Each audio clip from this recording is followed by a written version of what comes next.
Hi friends, welcome back to our channel. இப்போது செம்பருத்தி மரத்தில் எப்படி சீடு வச்சுருக்குன்னு நம்ம பார்க்கலாம். இப்போ எங்கள் செம்பருத்தி மரத்தில் நிறையா சீடு வச்சுருக்கு.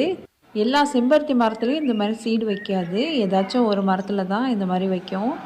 இந்த மரத்தில் எப்போதுமே எங்களுக்கு சீடு வந்துடும்.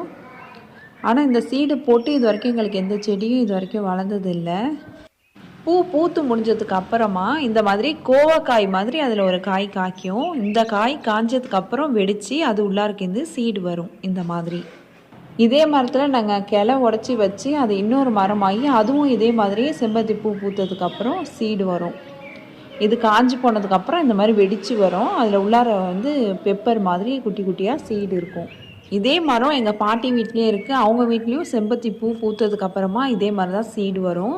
நாங்கள் அவங்கள்ட்டேருந்து கிளை உடச்சி தான் எங்கள் வீட்டில் வச்சு மரமானது.